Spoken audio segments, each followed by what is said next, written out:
भजन वह है जिसमें अंतःकरण पवित्र हो और भगवान में अहेतु की प्रीति हो।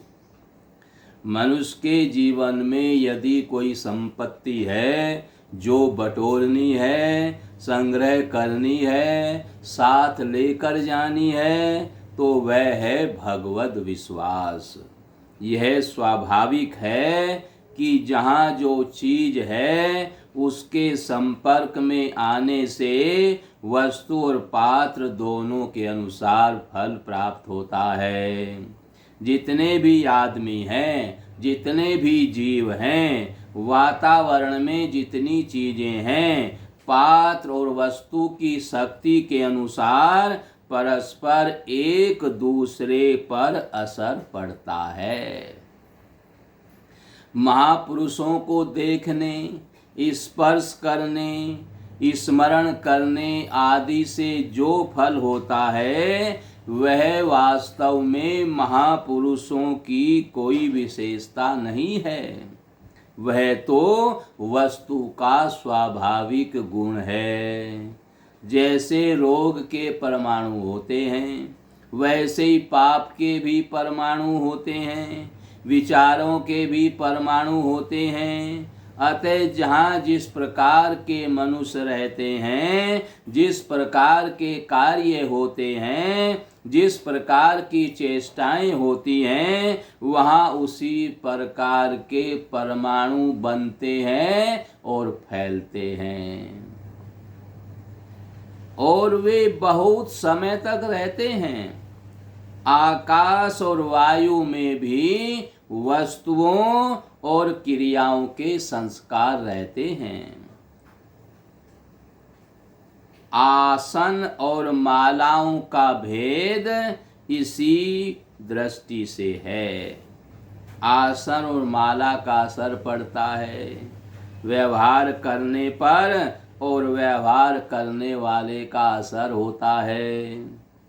आसन और माला पर तीर्थों की रज, महात्माओं की चरण धूली और केवल श्रद्धा की चीज नहीं है। माना श्रद्धा से काम होता है, किंतु यहाँ उपर्युक्त नियम ही प्रधान है। यानी जैसा वातावरण होगा, जैसे संस्कार होंगे, हम जैसे कार्य करेंगे, वैसे ही वायुमंडल में वे सब संस्कार मौजूद रहते हैं और बहुत समय तक रहते हैं और वैसा ही हमारे ऊपर प्रभाव पड़ता है। जगत का प्रपंच ऐसा है कि वह अंगुली पकड़ते ही पहुंचा पकड़ने लगता है। जितना ही पुरुष जागतिक प्रपंच के अंदर संलग्न होता है, उसमें प्रपंच के साथ साथ उतना ही प्रपंच का दोष भी आता है। जब तक बुरे में बुरापन दिखता है और वह बुरापन हृदय में सूल सा चुभता रहता है, तब तक तो उसके निकलने की चेष्टा होती है। उस समय तक तो निकालने की चेष्टा होती है, किंतु जब बुरे में अच्छी बुद्धि हो जाती है तब फिर उससे बचना बहुत कठिन हो जाता है। कर्म में से बुराई निकालने का एक ही उपाय है, भगवत समर्पण बुद्धि। जहाँ लौकिक वस्तुओं की इच्छा हुई वहाँ ज्ञान ढक जाता है। लौकिक वस्तुओं की इच्छा करोगे तो वहाँ ज्ञान ढक जाता है, ज्ञान वहाँ काम नहीं करता है और पाप आ जाता है। यह नियम है। आचार का आधार है धर्म।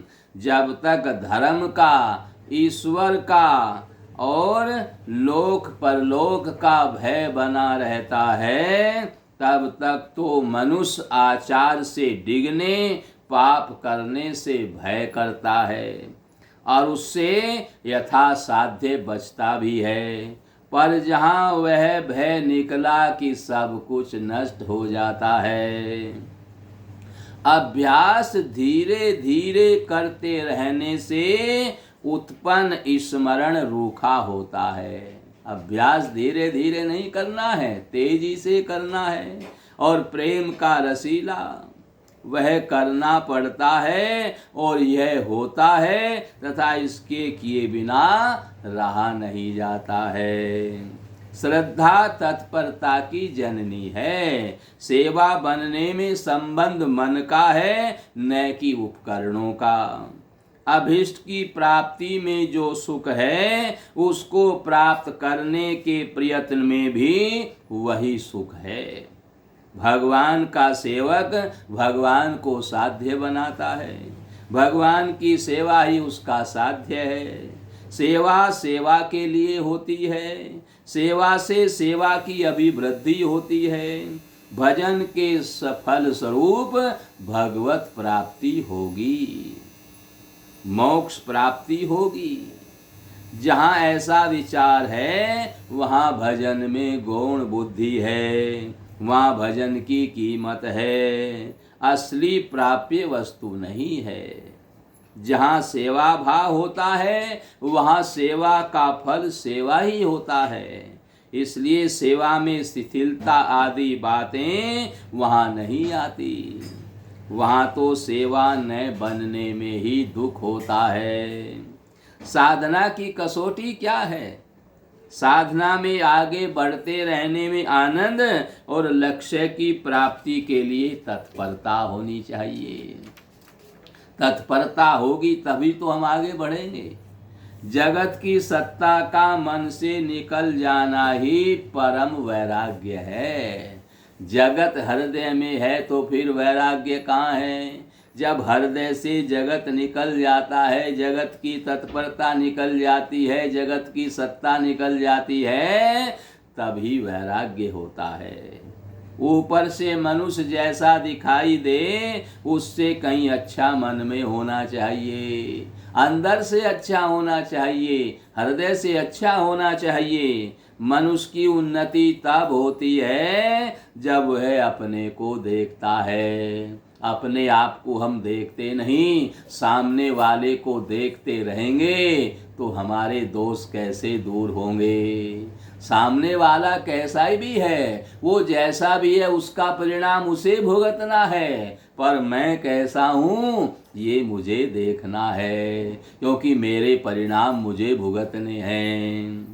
इसलिए जब वह अपने आप को देखता है, अपने दोषों को देखता है, अपने रोगों को देखता है तथा वे रोग वे दोष उसके हृदय में खलते हैं और वह उन्हें मिटाने के लिए प्रयास करता है। मनुष्य को यदि अपना सुधार करना है तो सुधार करने में लग जाना चाहिए और पल पल में अपने दोषों को देख देख कर उन्हें सुधारते रहना चाहिए।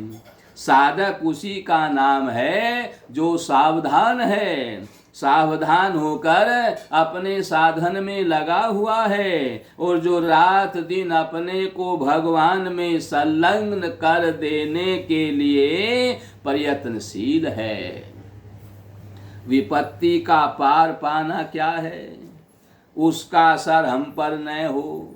विपत्ति में हम हार न माने, भय न माने, फिर चाहे स्वरूपतः वह बना रहे।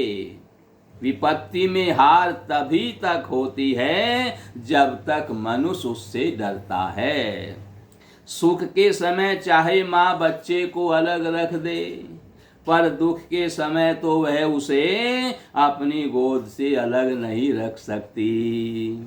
उस समय तो उसका स्नेह उस पर और भी अधिक रहता है। इसी प्रकार विपत्ति के समय भगवान हमारे साथ रहते हैं, उनके सानिध्य का अनुभव करना चाहिए।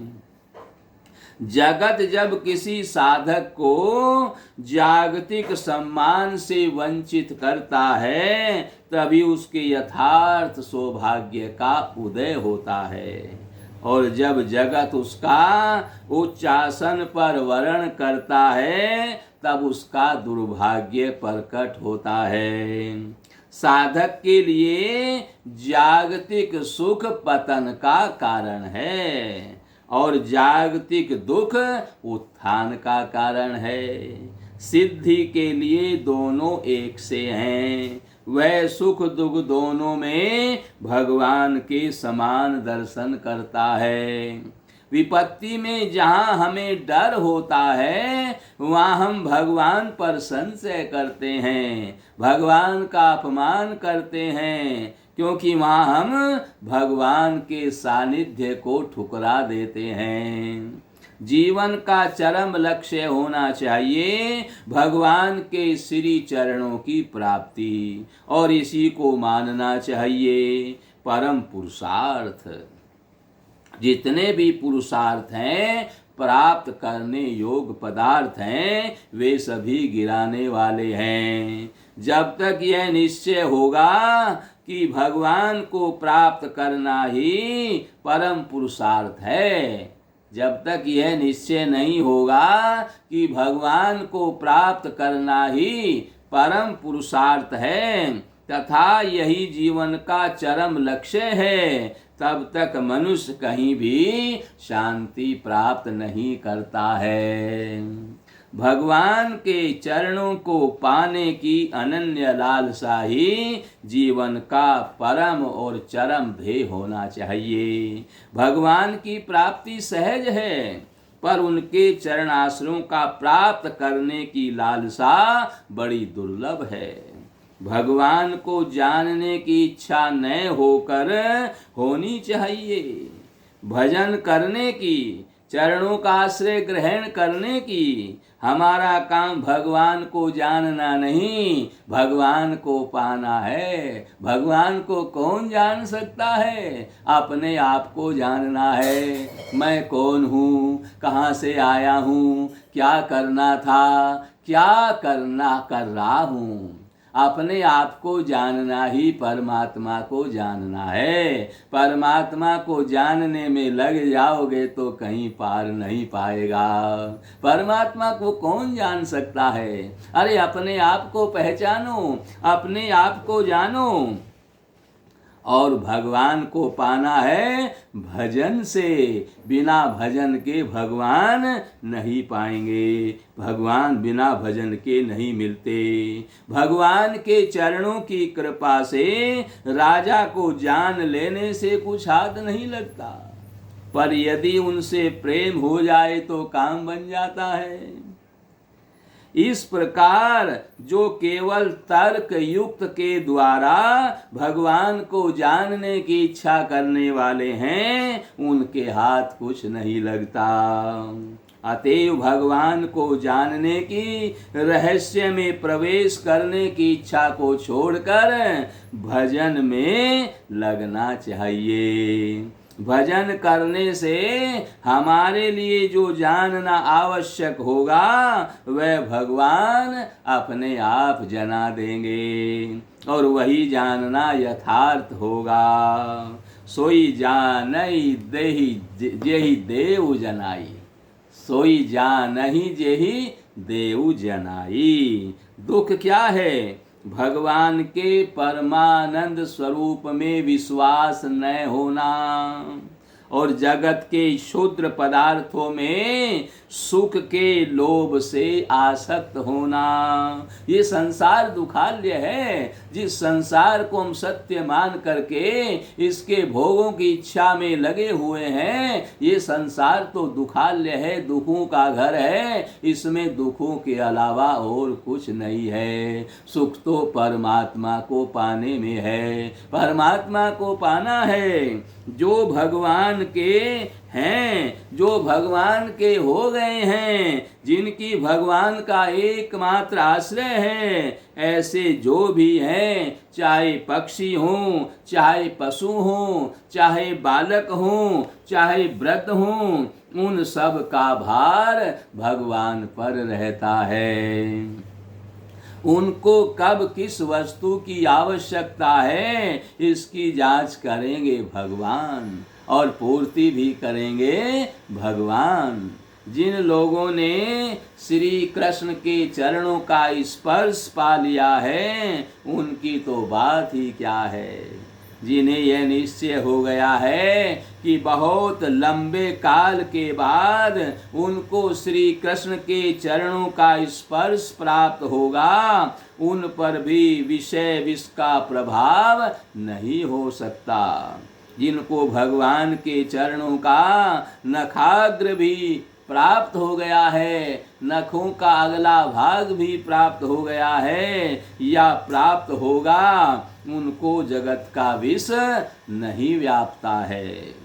जितने और अवतार हैं उसमें भगवान परवश नहीं स्ववश हैं, पर इस श्री कृष्णावतार में भृत्य परवश हैं, सेवक के अधीन हैं, अर्थात अपने प्रेमियों के प्रेम के वश में रहते हैं और वो कहें सो करते हैं। जो सबका आकर्षण कर ले, यहाँ तक कि जीवन मुक्त पुरुषों के चित्त को भी हरण कर ले, उसका नाम है कृष्ण।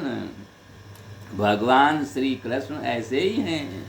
इसी से उनका एक नाम है आत्मा राम गुणाकर्षी। उनके गुण ही ऐसे हैं जो आत्मा राम महापुरुषों को भी अहेतु प्रेम के लिए बाध्य कर देते हैं। आत्मा रामस्य मुनियो निर्गंथा अप्युरु कर्महि कुर्वन्त्य हेतु की भक्ति मित्थम भूत गणो हरि। आकाश में पक्षी उड़ता है, उसको पिंजड़े में बंद करना बड़ा सुंदर लगता है, पर उसे पकड़ा कैसे जाए। जो उसे पकड़ने का कौशल जानते हैं उनके पास जाकर प्रार्थना की जाए तो पकड़ने में सफलता मिल सकती है। इस प्रकार भगवान के नित्य पार्षद प्रेमी भक्तों की सहायता के बिना श्री कृष्ण चरणों की सेवा का अधिकार प्राप्त करना बड़ा कठिन है। दुर्भाग्य क्या है, दुर्घटना क्या है, दुर्देव क्या है। किसी के पास धन नहीं रहा, किसी के चोट लग गई, यह दुर्घटना नहीं। किसी की संपत्ति का नाश हो गया, यह दुर्भाग्य है, दुर्देव नहीं। श्री कृष्ण को छोड़कर किसी भी जागतिक वस्तु के प्रति मन का अभिनिवेश होना, प्रेम होना, यही दुर्भाग्य है, यही दुर्देव है, यही दुर्घटना है। दूसरे दुर्भाग्य, दुर्देव, दुर्घटना आदि तो होते रहते हैं, आते जाते हैं, पर मनुष्य होकर भी जो श्री कृष्ण को छोड़कर विषयों से प्रेम करता है, वह उसके लिए सबसे बड़ी दुर्घटना, दुर्देव और उसका दुर्भाग्य है। सबके प्रेम का पात्र आत्मा है। आत्मा को जो वस्तु अनुकूल हो जाए, जिस वस्तु से आत्मा को सुख मिलता दिखता हो, उसी में प्रेम होता है। पुत्र आदि में जो प्रेम है, जो आत्मीयता है, वह आत्मा को लेकर ही। पुत्र आदि सब सुख के पात्र होने पर भी उनके लिए कोई प्रेम नहीं करता। प्रेम किया जाता है अपने सुख के लिए, अपनी तृप्ति के लिए। आत्मा का अनादर करके, आत्मा के सुख की परवाह न करके आत्मीयता से कोई प्रेम नहीं करता। आत्मज्ञान होने पर ही कोई आत्मा से प्रेम करता है, यह बात नहीं है।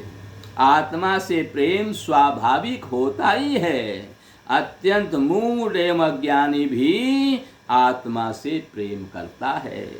अलग अलग भावों से और अलग अलग प्रयोजनों से हम बहुतों को प्रेम करते हैं, किंतु अपने में जो प्रेम होता है उसमें प्रयोजन का अंतर नहीं, भाव का अंतर नहीं। श्री कृष्ण आत्मा के आत्मा हैं, अतः उनमें जो प्रेम होता है उसमें न तो स्वतंत्र भाव है और न तो स्वतंत्र प्रयोजन। जो श्री कृष्ण से प्रेम करते हैं उनका जो जगत से प्रेम होता है वह श्री कृष्ण को लेकर ही होता है। ये नियम है, आत्म संबंध शून्य प्रेम कहीं नहीं होता।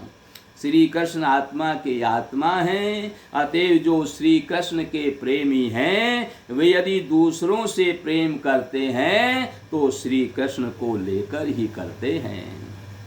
जगत में जितना प्रेम है वह जितना चिरस्थायी है, न एक समान है और न एक में है।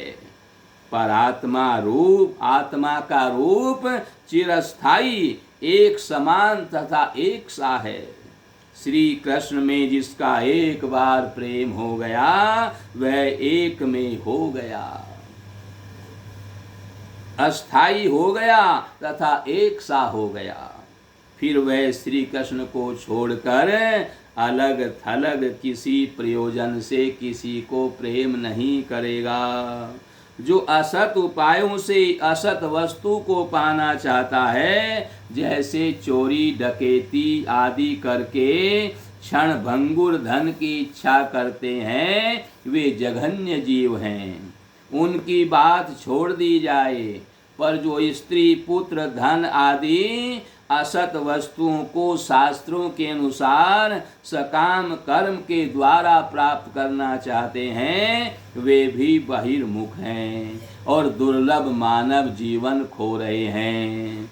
वे चित्त वस्तु को छोड़कर जगत जड़ में ही मस्त रहते हैं, जड़ में ही परवर्त रहते हैं। अतः वे सार त्यागी तथा असार ग्राही हैं। इसके बाद वे पुरुष हैं जो चिद वस्तु के अनुसंधान में लगते हैं, विवेक के द्वारा जड़ का त्याग करके चित्त के साथ तादात्म्य प्राप्त कर लेते हैं। वे असार के त्यागी हैं, पर सार ग्रही वे भी नहीं हैं। ऐसे पुरुषों को सारभूत अथवा सारभावी कहा जा सकता है, पर सारग्राही नहीं। किंतु जो लोग तमाम इंद्रियों को भगवान की भक्ति में लगाना चाहते हैं और उसके द्वारा सार सच्चिदानंद घन परात्पर श्री कृष्ण चंद्र को सेव्य रूप या प्रियतम रूप से ग्रहण करना चाहते हैं, वे यथार्थ सारग्राही हैं। जिनके लिए सच्चिदानंद घन सार वस्तु ही एकमात्र प्रयोजन है, भुक्ति मुक्ति सिद्धि आदि प्राप्त करना उनका प्रयोजन नहीं है। अतः उनका परम पुरुषार्थ मोक्ष नहीं, सच्चिदानंद घन की सेवा है। दीयमानं न गृह्यन्ति बिना मत सेवनम जना। ऐसे सेवाधिकारी भक्त सेवा छोड़कर अन्य कुछ भी मोक्ष तक भी स्वीकार नहीं करते, देने पर भी नहीं लेते। ऐसे सारग्राहियों की वाणी लगी रहती है सच्चिदानंद घन सार वस्तु गुणों के कथन में, कान लगे रहते हैं उनके गुणों के श्रवण में, तथा उनका चित्त लगा रहता है उस परात्पर की लीलाओं के अवलोकन में। जिनका सच्चिदानंद घन वस्तु के साथ तादात्म्य हो गया है, जो उसमें मिल गए हैं, एक रूप हो गए हैं, उनमें सच्चिदानंद घन चेतन तत्व के सिवा कोई कामना या कोई आशंका नहीं है। अतः वे सारभूत हैं। पर जो सारग्राही हैं, जिनका शरीर मन वाणी तीनों चीजें लगी रहती हैं सच्चिदानंद स्वरूप की सेवा में, वह नित्य आकांक्षी है, नित्य तृप्ति है, सेवा कांक्षा है। ऐसे प्रेमियों का सर्वदा सेवा में लगे रहने पर भी सेवा से तृप्ति नहीं होती है। उनकी सेवा कांक्षा कभी पूरी होती ही नहीं है, उनकी चाह कभी मिटती ही नहीं है। प्रेम में तृप्ति कहाँ है, अलम कहाँ है, वह तो प्रतिक्षण वर्धमान है। अतएव उनके स्वभाव में नित्य अतृप्ति रहती है। इसलिए सच्चिदानंद घन की लीला कथा आदि में डूबे रहने पर भी उनके लिए वह लीला कथा कभी पुरानी नहीं होती है। बच्चा नित्य वैसे ही खेलता है, वैसे ही नाचता है, पर माँ के प्रेम में कभी तृप्ति नहीं होती है। इसी प्रकार भगवान की कथा सुधा नित्य कानों में पढ़ते रहने पर भी आकांक्षा बनी रहती है, और यह आकांक्षा और अतृप्ति लीला कथा को भी पुरानी तो होने देती ही नहीं, वरम लीला कथा के श्रवण से आकांक्षा एवं तृप्ति बढ़ती रहती है। नारायण।